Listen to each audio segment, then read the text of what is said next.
Hadis yang keenam, tuan-tuan yang dirahmati Allah, qala rahimahullahu azza wa jalla, al-haditsus sadis an Abi Abdullah Nu'man ibn Bashir radhiyallahu anhuma. Tuan-tuan perasan tak kalimah An-Nu'man saya hijaukan, kalimah Bashir juga saya hijaukan, menunjukkan bahawa kedua-duanya adalah sahabat Nabi alaihi salatu wasalam. Lalu Al-Imam Nawawi menyebut radhiyallahu anhuma, kerana kedua-duanya adalah sahabat Nabi. Sebab tu kita orang Islam ni yang berakidah dengan akidah Ahlus Sunnah wal Jamaah, kita ni sangat sayang semua sahabat Nabi. Sebab mereka ini manusia yang Allah telah pilih untuk bersahabat dengan manusia yang paling afdal yang pernah Allah Ta'ala ciptakan. Maknanya kata guru saya Fadilatul Syekh Yusri, sebaik-baik manusia, kumpulan manusia yang paling baik adalah para Nabi dan para Rasul. Dalam amal-amal para Nabi dan para Rasul tu, yang paling tinggi kedudukannya 5 orang Nabi Ulul Azmi. Dalam keadaan 5 orang tu yang paling tinggi sekali adalah baginda Nabi alaihi salatu wasallam. Ni generasi paling baik, para Nabi dan para Rasul. Selepas generasi para Nabi dan para Rasul, siapa pula generasi yang paling baik? Generasi yang Allah pilih untuk bersahabat dengan manusia yang paling afdal, dengan makhluk yang paling afdal, iaitu para sahabat Nabi yang Allah padankan dengan Rasulullah sallallahu alaihi wasallam. Sebab tu alhamdulillah kita Ahlu Sunnah wal Jamaah yang berpegang dengan akidah Al-Asy'ariyah dan juga Al-Maturidiyah ini, kita tidak sama sekali ada perasaan untuk benci dengan sahabat Nabi. Walaupun kadang-kadang berlaku pertelingkahan di kalangan para sahabat kerana mereka berbeza pendapat, namun kita membincangkan atas dasar hormat, bukan atas dasar makian ataupun atas dasar benci.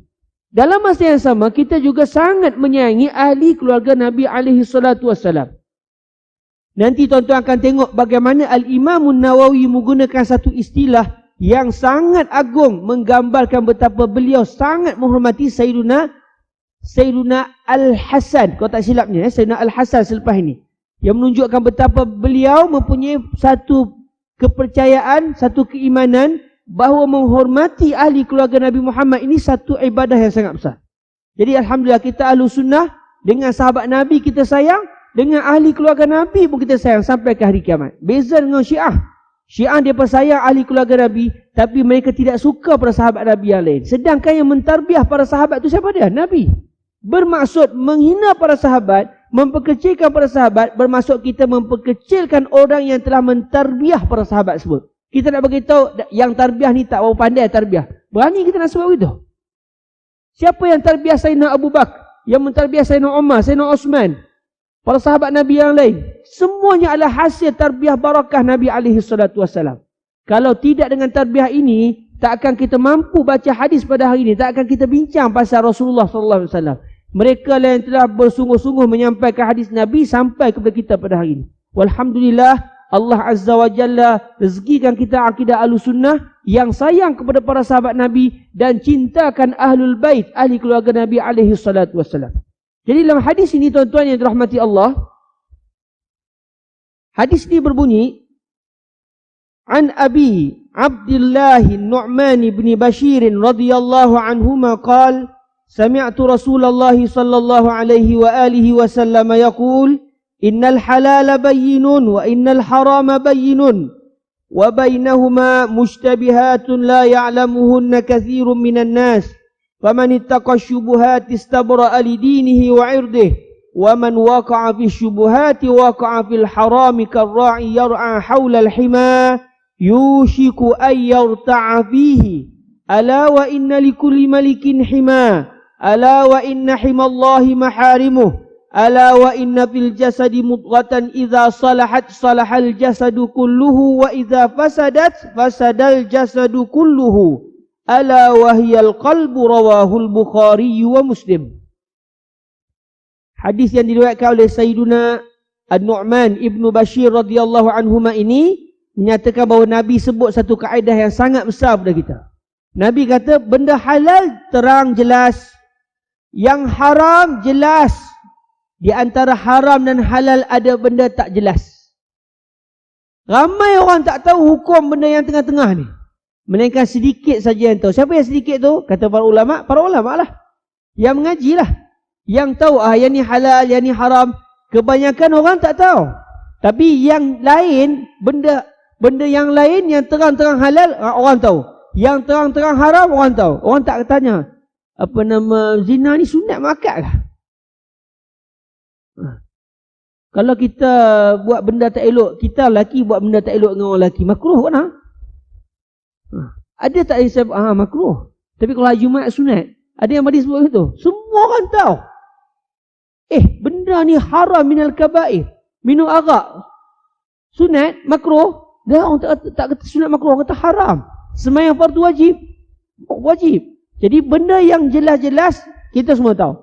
Yang haram jelas-jelas kita semua tahu. Tapi dalam masa itu ada juga benda-benda tengah-tengah yang kita tak tahu. Siapa yang tahu? Yang tahu adalah orang yang mendalami ilmu. Di sini menunjukkan kelebihan orang yang menuntut ilmu. Lalu Nabi SAW sebut, macam mana kita nak buat? Sebab kadang-kadang mungkin kita tak tahu masalah yang sama-sama ni. Boleh buatkah? Tak boleh buatkah? Kalau kita tak tahu, dalam keadaan kita nak tanya para ulama tak sempat, kita nak ambil pendirian macam mana? Buat dulu baru tanya? Atau jangan buat dulu? Tanya dulu, dapat jawapan baru kita buat keputusan. Kalau boleh buat, boleh kita buat. Kalau tak boleh buat, tak payah buat. Banyak orang, dia try dulu. Halal kah haram? Halal kot, biasa khilaf.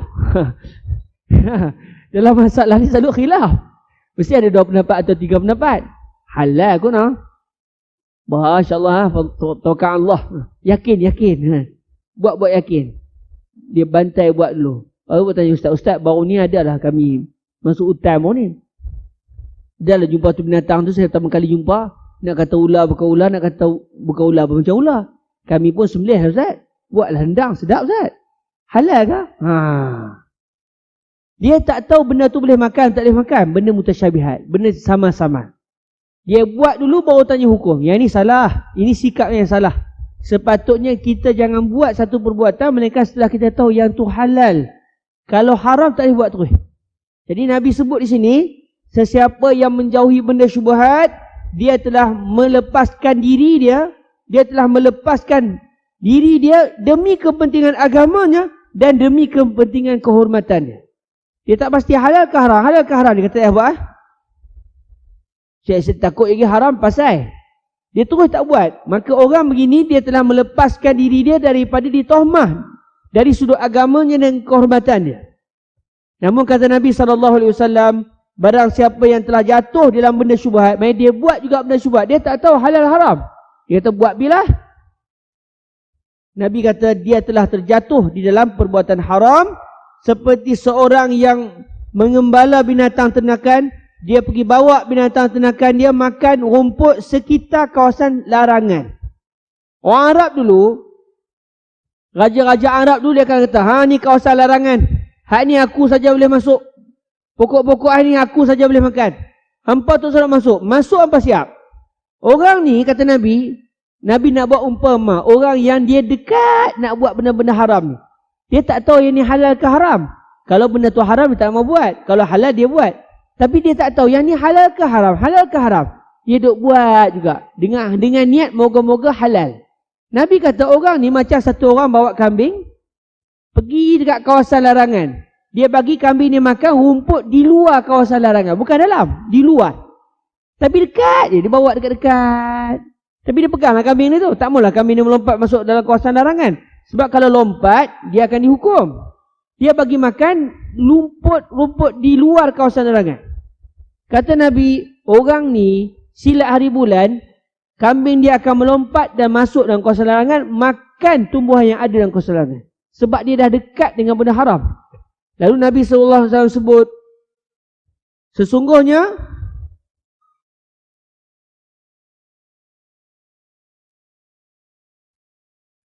setiap raja itu ada kawasan larangannya. Dan sesungguhnya kawasan larangan Allah adalah perbuatan-perbuatan yang diharamkan oleh Allah. Maknanya, kalau raja kata jangan masuk kawasan ni, kita tak akan dekat dengan kawasan tu. Kita akan jauh. Kalau kita nak mengambil binatang, kita akan buat binatang kita 2-3 km daripada kawasan larangan. Tak mau dekat. Saat ni kau masuk, letih kita. Begitu juga sikap kita dengan benda haram. Bukan sekadar tak nak buat benda haram, tak nak dekat terus dengan benda haram.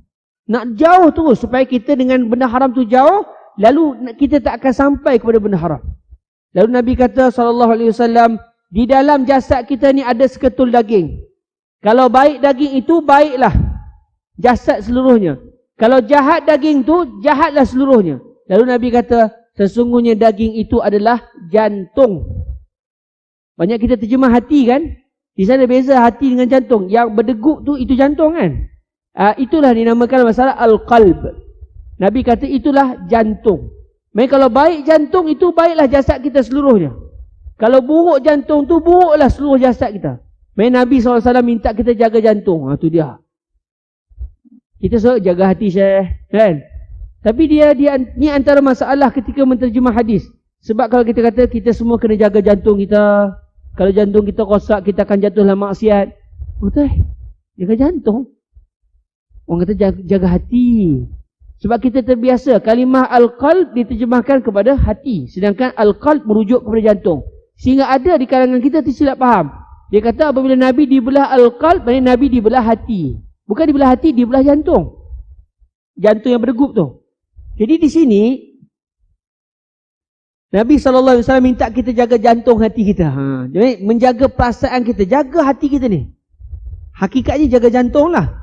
Di situ juga menunjukkan ada satu rahsia yang ada pada jantung tu. Walaupun zahirnya segi perubatan dia adalah untuk mengepam darah dan sebagainya, namun sebenarnya kebaikan dan kejahatan itu datang daripada situ. Walaupun orang kata di sini Ustaz, di otak. Kata para ulama kita, asalnya daripada jantung, tetapi dia ada saluran sampai ke otak. Jadi kalau ikut dalam hadis, zahirnya sebenarnya yang mengarahkan kita untuk buat baik dan jahat di sini sebenarnya, di jantung. Secara zahir, sebab tu Nabi sebut kalimah al-qalb, dan kita diminta untuk menjaga al-qalb. Bukan menjaga dari sudut kesihatan. Yang itu pun kita kena jaga jugalah.